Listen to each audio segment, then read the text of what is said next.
All right, guys. It'll be funny. I should put this in. This would be You hilarious. should, 100%.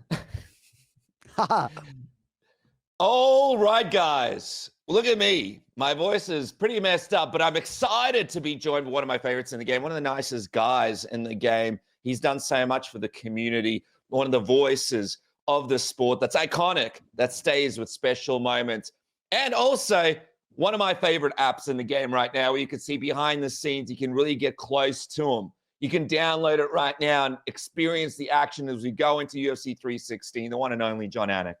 Welcome to Submission Radio, my friend. Oh, my man, you're playing hurt, and it's early where you are, but it's great to be with you. And maybe I can carry some of the mail for you today. I mean, there are only so many bullets in this voice. We got to save some for Saturday, but I've been where you are, man, and I appreciate you still being here. All right, Jon, before we get to UFC 316 and some of the other things happening in the world of MMA, just want to get your thoughts on, the tragic passing of Jordan Breen. He was a part of so many big things in MMA. Just your reaction to us losing a massive legend in the game. Gosh, so much of it, right, was special that he did, and he certainly made a major imprint upon me in my formative years covering mixed martial arts. What a unique and special mind Jordan Breen had and was, and not just a mind for mixed martial arts, I think for a lot of different things. But yeah, the way he was able to communicate, oftentimes comedically, about mixed martial arts and bring it to the masses. He was my colleague for a time at ESPN, but I would just marvel at his, not just MMA acumen, but his intelligence and his ability to communicate, not just sort of in a written sense, but in a broadcast sense.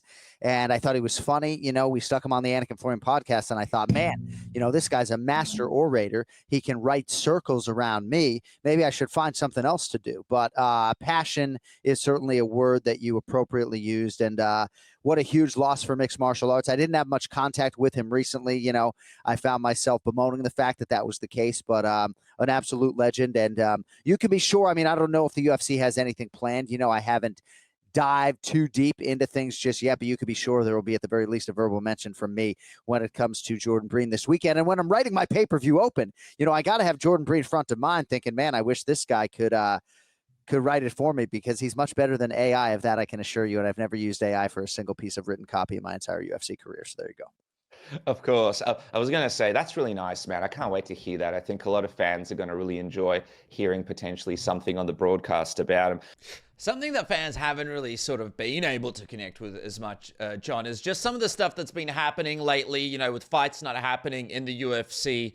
And I think the biggest one here is obviously this Jon Jones, Tom Aspinall fight, right? Like, what do you make of some of the recent frustrations with the fans, with some of the fans about, just MMA as a sport in general, and also a lot of them being like, if this fight doesn't get made, that this is kind of it. This is kind of the breaking point. Their frustrations with the fact that, this Jon Jones, Tom Aspinall fight still isn't official. Yeah, it's hard, right, when things don't align the way you want them to. And we do live in a world where it's not just a straight meritocracy, unlike some of these other sports. There was a big segment of the fan base that was disappointed when the Islam Makhachev-Ilia Topuria fight went away. And here I'm thinking, Charles Oliveira's fighting Ilia Topuria. To me, stylistically, that's about as good as it gets, So, the alternative isn't so bad, but I understand the nature of that super fight and champion versus champion and all of that. But I guess for me, I can understand why maybe there might be a listless UFC fight night or two that fans get upset about. But when it comes to star power and the top of this roster,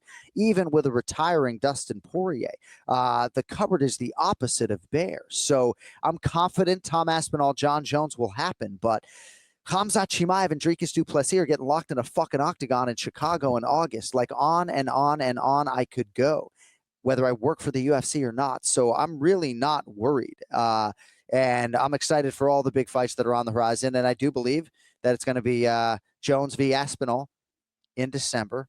T-Mobile Arena, Dateline Las Vegas. We just got to be a little bit patient when it comes to what we're exercising right now. All right, we're looking at December because we thought it was going to be November in Madison Square Garden. Why? What? He did that last year. He fought Stipe at Madison Square Garden. I'm a Boston guy in New York City. What? Madison Square Garden. It's dirty. What?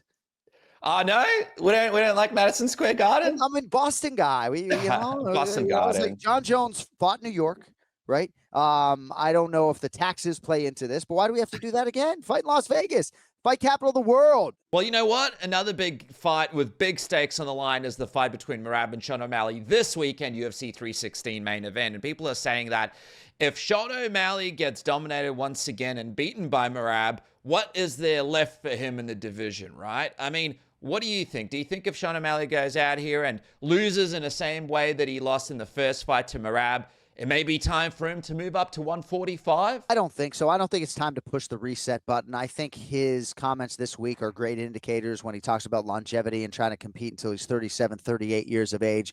I think he is in a great place as he sort of arrives at his fighting prime, got the torn labrum in his hip fixed, and it's all systems go for Sean O'Malley. I think that, yeah, eventually, could he move up to 45?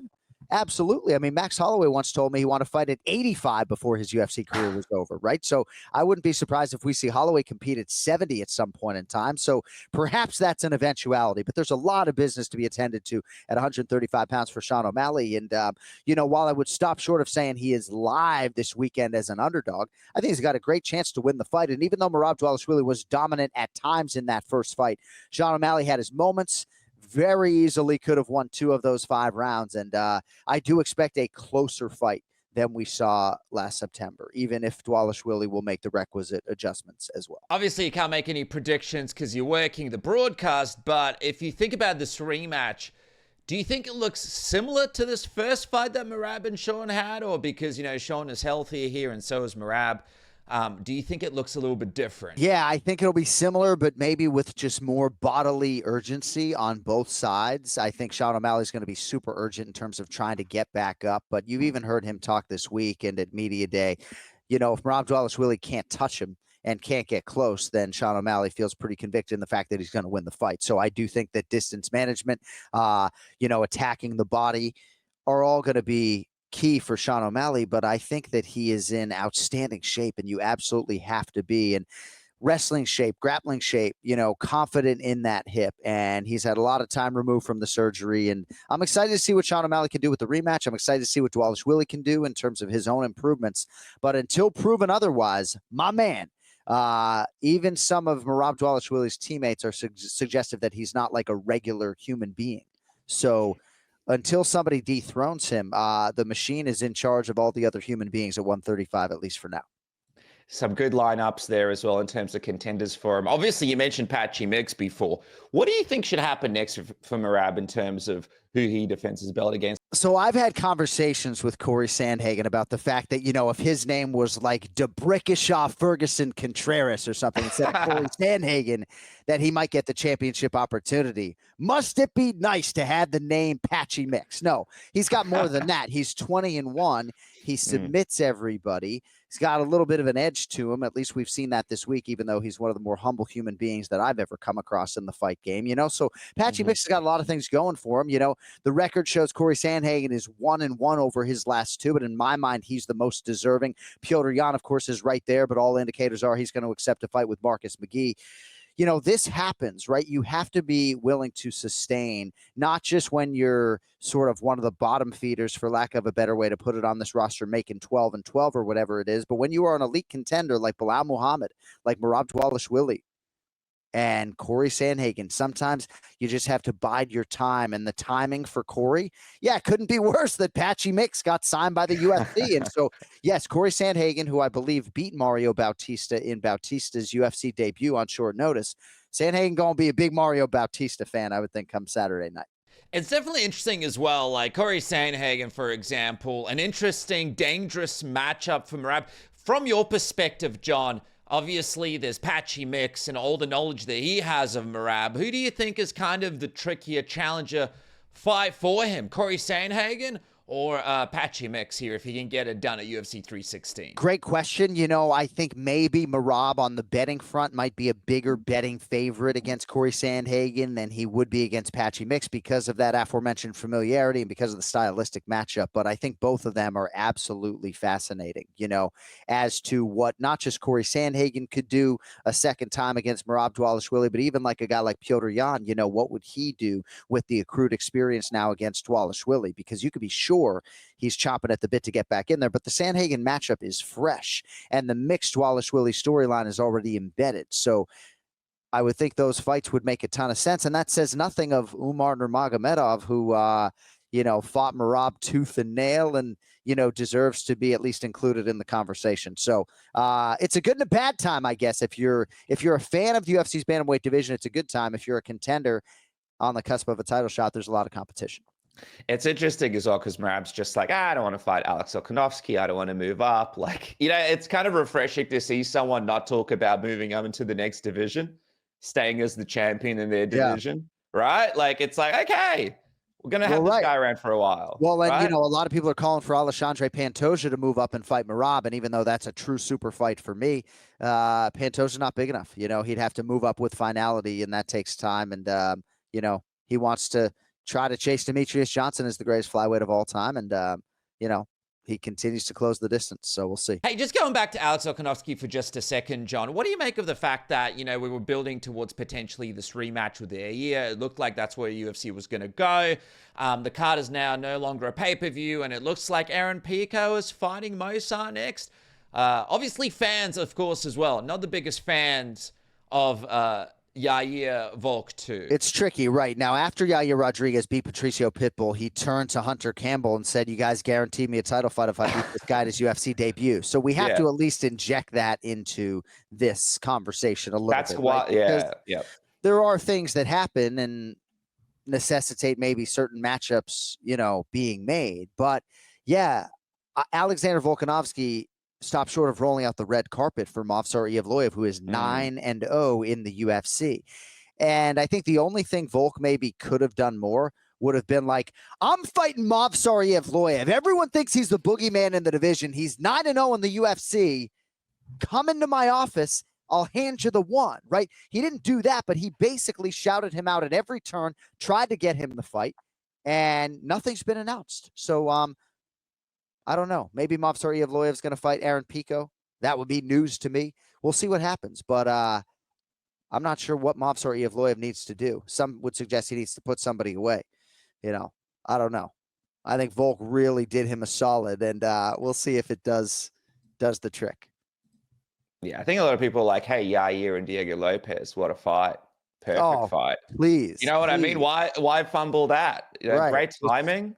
Just give Yair a raise if you got to do it. Let's go. All right, guys, before I get back to the interview, I just want to thank my sponsor, MANSCAPED, for making this program possible. Did you guys know with a code word submission, you guys could save 15% off? That's 15% off plus free shipping from all of the great products on the Manscaped website. But I want to talk to you guys about the Chairman Pro. The Chairman Pro is a high-tech, data-approved grooming upgrade, which is perfect for the Father's Day over there in America. But if it's not Father's Day, it is an electric face shaver that can tackle up to 5 days of growth and features 2 interchangeable blade heads. It's waterproof. The battery life is awesome, up to 75 minutes of runtime on a single charge, but it also showcases the battery level so you know when it's time to recharge with a display. Of course, it's got the travel lock, the LED spotlight, and most importantly, the 2-year warranty the Manscaped comes with. Manscaped, of course, has the Lawnmower 5.0, the Beard Hedger, and all sorts of other products. Some of the most comfortable underwear out there as well.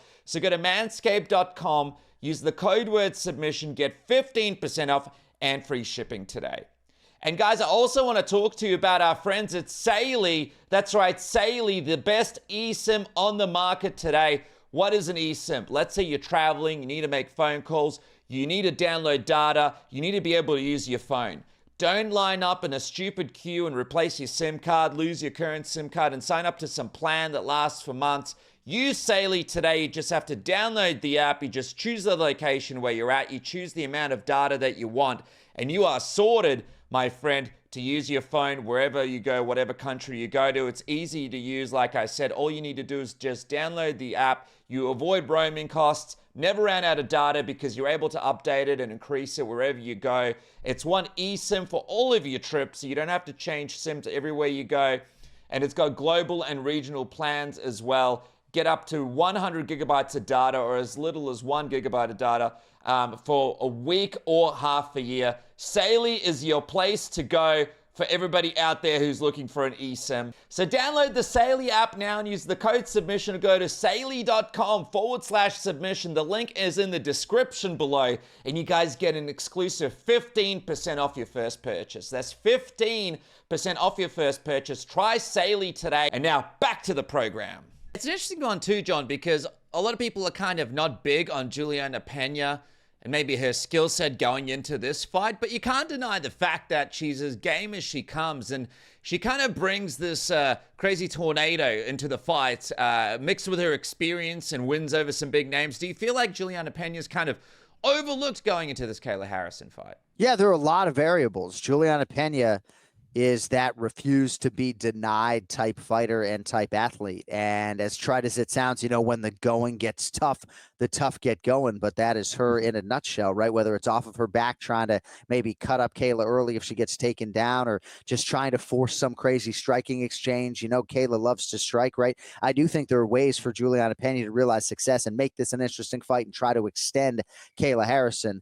Kayla Harrison won her aloud a media day. She doesn't know if the weight cut is going to get easier or harder. Presumably, as she gets older, it will get harder. But maybe, you know, given the way this has sort of played out in Kayla's career, it does get a little bit easier as her body gets more accustomed to doing it. I don't know. Some athletes like suffering on the front end, but it's not crazy to think that that part of this fight could play heavily in Juliana's favor if the fight indeed gets extended. But I don't think you can bank on that. I don't think you can bank on, you know, being the fresher fighter in rounds 4 and 5. I think you need to create moments and try to create a moment early and, you know, really feel like you're focused on the finish as opposed to trying to outlast and outpoint Kayla Harrison, because she's a badass, man.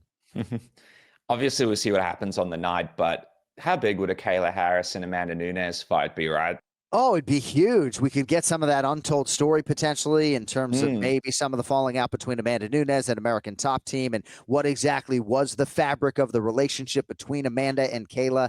And Kayla Harrison's story hasn't been told enough times over in terms of just how special she is, and adopting her niece and nephew, and she is raising them as their mother and intervened in the best of ways for her family. And you see her mother, you know, just sort of is brought to tears. Like, imagine that's your child and she has done this grand gesture for your family. You know, she's also provided financial freedom and stability. She's just an incredible human being. And if she's able to win this undisputed UFC Bantamweight Championship and then parlay it into a fight with Amanda Nunes, you know, you're going to see Kayla Harrison on Good Morning America, and I think really in this country gain a lot of traction with, which I think can help, you know, globally as well. You know, I don't worry about people paying attention to Kayla Harrison in places like Australia where they really love the UFC, but in the US, I really feel like her story is undertold, and that's why this week a lot of people are like, wait, what did she do? She adopted those kids? Like, people had no idea, and I'm glad they know now. Just quickly, John, obviously Patchy Mix is looked at as a future contender in the division, especially with a win over Bautista here at UFC 316. But is Mario being overlooked a little bit here by the general fans? I think they are. You know, I certainly found myself going full-fledged promoter for Mario Bautista when people were sort of underselling his win over Jose Aldo. Now, as I peel back the curtain, you know, I do think Mario's strength of schedule leaves a little bit to be desired when compared to Patchy Mix's schedule. Even though Mix is coming into the UFC, he has fought world-class championship-level fights for a long time. And I thought Bautista's comments were pretty telling today, just in terms of his training camp and not maybe making some grand pivot from Chito Vera to Patchy Mix. You know, you couldn't have a better guy than John Crouch when it comes to preparing for Patchy Mix, but my goodness, man, I would have liked a little bit more time to prepare for maybe the best submission guy in the division. So it is a different challenge for Mario, and you know, the betting line says it's close. If Bautista can win this, an 8th straight win, you know, he's going to find himself in a big fight and potentially even a main event, which he deserves. So I'm excited. You know, I've been getting asked a lot about that fight this week. That's right, John. You know, so much greatness, so many great fights, so much big things on the line. Like I said earlier, UFC 316, and I can't wait to watch you do your thing as we see what happens next in all of these divisions. But before I finish up, you know, speaking of greatness and speaking of going for it all, I know earlier on you mentioned Ilia Topuria fighting Charles Oliveira. Obviously, Islam fighting JDM. That's down the line this year, hopefully, too. What do you make of some of the people out there talking to, and, you know, maybe these are just conspiracy theories from fans on the internet, but Ilia Topuria beating Charles Oliveira, if Islam beats JDM, if Ilia Topuria is that first guy to go up and potentially fight for a third belt with him fighting Islam Makhachev at welterweight. Obviously, pretty crazy for him to go up all those weight classes, but there is a big demand on that Islam Makhachev Ilia Topuria fight, like you mentioned previously. Maybe that's enough to make it happen. Who's talking about this? All the Who's boys. talking about this? All So the yeah, I boys. just don't see it, right? I just don't see it. Now, Islam Makhachev, I don't know if he would have an appetite, no pun intended, to move back down to 155 pounds where he would no longer be the defending champion. But look at the welterweight rankings. Look at all the deserving top contender types. No. I mean, with respect to the Islam Makhachev Ilia Topuria fight and the magnitude of it, it can't happen at 170 pounds. At some point, clear minds need to intervene and recognize the body of work of all of these welterweight contenders, right? I mean, Ilia deserves the world, but you can't just, I don't think, hop divisions and, like Ian Machado Gary's got to be like, I mean, what? Like, what do I have? What? It's one of those situations. You got so many contenders at lightweight and welterweight. 165 is almost making as much sense as it did back in the day when GSP was around. But anyway, we'll figure that out down the track, perhaps. All right, John. As we wrap up, do you have a question for me? Do you have it on your sheet right there? What do we got here? All right. Would you rather have a mullet or a ponytail for a year? Oh, I love that question because I'm follically challenged. I think that in Australia, a mullet is something that we're proud of. Everyone's got a mullet. Jimmy Crute, baby. Jimmy Crute, he's a part of, obviously, the culture down here. We have a sport called AFL. All the legends have mullets and mustaches. But for me, especially with me having issues with my hair, how good would it be for me to have like a skullet and maybe do like a Paul Heyman, right? Yeah. Right? There you go. Ladies and gentlemen. Good answer. Well, what about you? I'd love to see you with a ponytail. My twin brother will check that box. I'd rather have a mullet. But Kenny Florian right now, as news was broken on the Anik and Florian podcast, is in Turkey getting a fucking hair transplant right now. So there you go. Kenny. Good luck, Ken Flo. Travel safe, buddy. Hopefully it doesn't hurt with your elective surgery. Well, Kenny's fighting his own battles in Turkey, and we wish him all the best of luck with all of that. I can't wait to watch you do your thing, UFC 316. Jon Anik, thanks so much for joining us. And, of course, make sure to check out Jon's app. Incredible app where you guys can get all the behind-the-scenes footage of everything that goes on during fight week, Q&As, all sorts of exclusive things. Download his app now. That is in the description of this interview box below. Jon Anik, thanks so much for joining me on Submission Radio. Thank you, buddy. Fuck that next. I'll talk to you soon.